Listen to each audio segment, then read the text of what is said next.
Indo Pacific में ऐसा नहीं है कि अमेरिका के बिना इंडिया नहीं काम कर सकता। ये भी सच है कि इंडिया के बगैर अमेरिका काम नहीं कर सकता।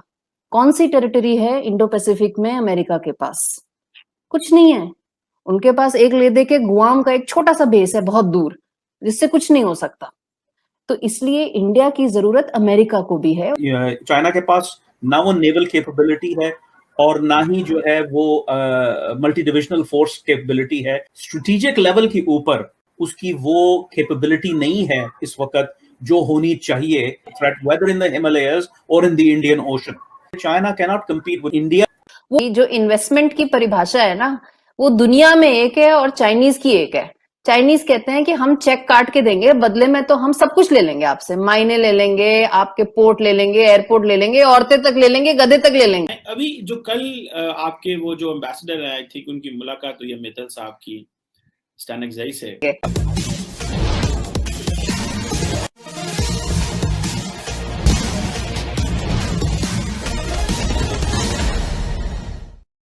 अमेरिका को इस बात का भली भांति एहसास है कि बिना भारत के मदद के वह चीन का मुकाबला नहीं कर सकता, चीन को सुपर पावर बनने से नहीं रोक सकता और इसी कारण अमेरिका हर स्तर पर भारत से अपने संबंधों को बढ़ा रहा है। यही बात पाकिस्तान को ठीक नहीं लग रही है, क्योंकि एक समय पाकिस्तान अमेरिका के साथ था और इसके बदले पाकिस्तान भरपूर आर्थिक मदद अमेरिका से वसूल कर रहा था और पाकिस्तान की आर्थिक अवस्था ऐसी है कि बिना कर्ज के नहीं चल सकती। भारत अमेरिका के संबंधों और उस पर चीन पर पड़ने वाले प्रभावों तथा पाकिस्तान की पीड़ा को बयान करती आज की परिचर्चा आइए आगे सुनते हैं। क्या अफगानिस्तान में कम बैक विद अमेरिका करेंगे या अभी इंडिया अपनी एक इंडिपेंडेंट अप्रोच लेके आएगा, फॉरगेटिंग के they were partners with America in Afghanistan?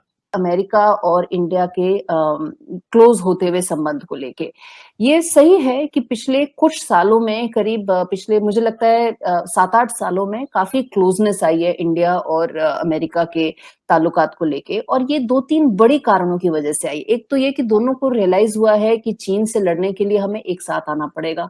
Indo Pacific में ऐसा नहीं है कि अमेरिका के बिना इंडिया नहीं काम कर सकता। ये भी सच है कि इंडिया के बगैर अमेरिका काम नहीं कर सकता। कौन सी टेरिटरी है इंडो पैसिफिक में अमेरिका के पास? कुछ नहीं है।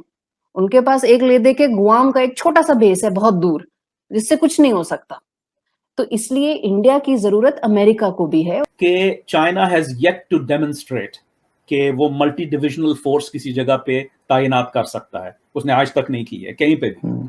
स्ट्रेटेजिक लेवल के ऊपर उसकी वो कैपेबिलिटी नहीं है इस वक्त जो होनी चाहिए threat whether in the Himalayas और in the Indian Ocean. China can not compete with India.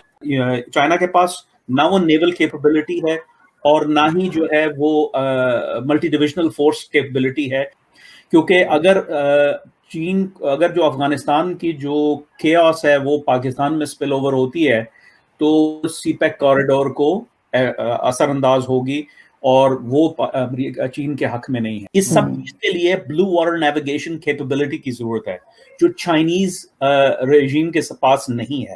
कि भाई चाइना का जो राइज है इकोनॉमिक वो जो है इट्स लाइक अ बबल और वो जो है सस्टेनेबल नहीं है और वो एक्चुअली चाइनीज इकोनॉमिक मॉडल को ज्यादा सर्व करता है डोमेस्टिकली बजाय इसके कि वो पावर प्रोजेक्शन कर सकें। और इसीलिए ये क्वाड का जो एक फॉर्मेशन बन के आया है, नॉन मिलिट्री है, कंप्लीटली पीसफुल है, ये एक बन के आया है इस तरह से कि आगे अगर चाइना किसी को आंखें दिखाता है तो उसे इस बात का एहसास होना चाहिए कि ग्लोबल वर्ल्ड में अगर दुनिया में उन्हें रहना है तो साथ में मिलकर रूल्स फॉलो करके रहना पड़ेगा।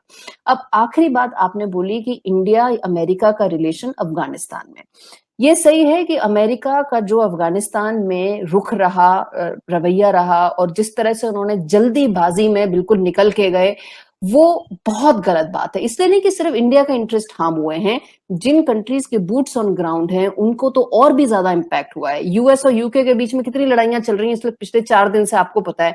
आप डेली मेल और टाइम्स उठा के देख लीजिए, ऐसा लगेगा वाकई में बिल्कुल तलवारें खिंच गई हैं दोनों के बीच में, 10 डाउनिंग स्ट्रीट पे और व्हाइट हाउस के बीच। लेकिन एक बात बताएं, अभी जो कल आपके वो जो एम्बेसडर है, आई थिंक उनकी मुलाकात हुई है मित्तल साहब की स्टैनिक्साई से, उन्होंने कहा है कि जी हम चाहते हैं कि अफगानिस्तान की सॉइल जो है वो इंडिया के खिलाफ इस्तेमाल ना हो। So for 18 years we have been saying कि जी अफगानिस्तान की सॉइल पाकिस्तान के खिलाफ इस्तेमाल ना हो, और जो अफगान गवर्नमेंट में बैठी हुई थी वो हमारी सुनती नहीं थी। बट नाउ आप लोग कह रहे हैं कि अफगानिस्तान की सॉइल पाकिस्तान की इंडिया के खिलाफ इस्तेमाल ना हो। So with all that investment you have done, ये किस तरह की एश्योरेंसेस आप तालिबान से ले रहे हैं? क्या तालिबान ये वाकई आप समझते हैं कि वो इंडिया के खिलाफ वहां से सॉइल इस्तेमाल होगी, या ये कहना क्यों पड़ा इंडिया को? क्योंकि काफी एविडेंस इस बात की भी आई है कि तालिबान का हक्कानी नेटवर्क का बहुत एक सेफ हेवंस जो हैं वो पाकिस्तान में भी मिले, और क्योंकि ये क्लोज रिलेशनशिप पिछले 10-15 साल से बनी हुई थी, लेकिन इस वजह से इंडिया के कंसर्न्स रियल है इन्वेस्टमेंट की। तो $3 बिलियन अच्छा खासा इन्वेस्टमेंट है, लेकिन एक फर्क है इंडिया और चाइना में। जब चाइना कहीं भी इन्वेस्टमेंट करती है तो वो कहती है कि हमें सब कुछ चाहिए रिटर्न में, क्योंकि वो सिर्फ इन्वेस्टमेंट थोड़ी करने जाती है। आपको भी पता है ये बात, दुनिया के किसी भी हिस्से, कहीं वो पोर्ट ले लेते हैं, कहीं वो एयरपोर्ट ले लेते हैं, कहीं वो माइंस ले लेते हैं, कुछ कुछ लेते जाते हैं, उनका इन्वेस्टमेंट ऐसे होता है।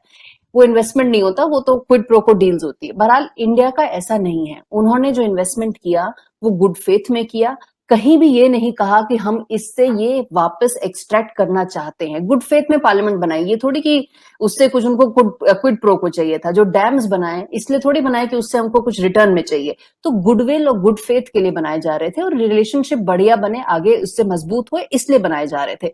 वो जो इन्वेस्टमेंट की परिभाषा है ना, वो दुनिया में एक है और चाइनीज की एक है। चाइनीज कहते हैं कि हम चेक काट के देंगे, बदले में तो हम सब कुछ ले लेंगे आपसे, मायने ले लेंगे, आपके पोर्ट ले लेंगे, एयरपोर्ट ले लेंगे, औरतें तक ले लेंगे, गधे तक ले लेंगे, सब ले लेंगे आपसे।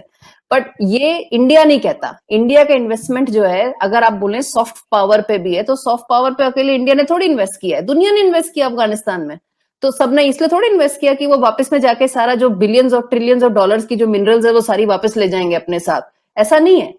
तो जो इन्वेस्टमेंट का लॉस या इन्वेस्टमेंट का, वो भी नोशनल लॉस है, एक्चुअल लॉस नहीं है अभी, क्योंकि वो समय बताएगा कि कितना इंपैक्ट हुआ।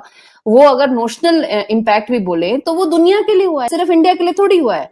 और 3 बिलियन तो पूरा इन्वेस्टमेंट है, उसमें से कितना इंपैक्ट होता है, कितना आगे जाके उस पर फर्क पड़ता है, वो सब थोड़े टाइम के बाद ही पता चलेगा। वो पैसा अब आगे कितना इम्पैक्ट हो गया वो अब समय ही बताएगा, क्योंकि तालिबान एक तरफ तो ये भी कहते हैं कि उन्हें भी इकोनॉमी चलानी है अपनी, तो बहरहाल कोई फेस वैल्यू पे लेना तालिबान को तो उनकी सेहत के लिए अच्छा है। बट बहरहाल कितना वो पैसा डूबा है या कितना उसमें से इन्वेस्टमेंट बच जाएगा वो समय ही बताएगा। बट इंडिया ने इस तरह से इन्वेस्टमेंट नहीं करी कि हमें वापस कुछ एक्सट्रैक्ट करना। आप अगर हमसे जुड़ा रहना चाहते हैं तो कृपया मेरे चैनल को सब्सक्राइब करें तथा बेल आइकन भी दबा दें, ताकि नई वीडियो की जानकारी तुरंत आप तक पहुंच जाए। धन्यवाद। जय हिंद। आप अगर हमसे जुड़ा रहना चाहते हैं तो कृपया मेरे चैनल को सब्सक्राइब करें तथा बेल आइकन भी दबा दें, ताकि नई वीडियो की जानकारी तुरंत आप तक पहुंच जाए। धन्यवाद। जय हिंद।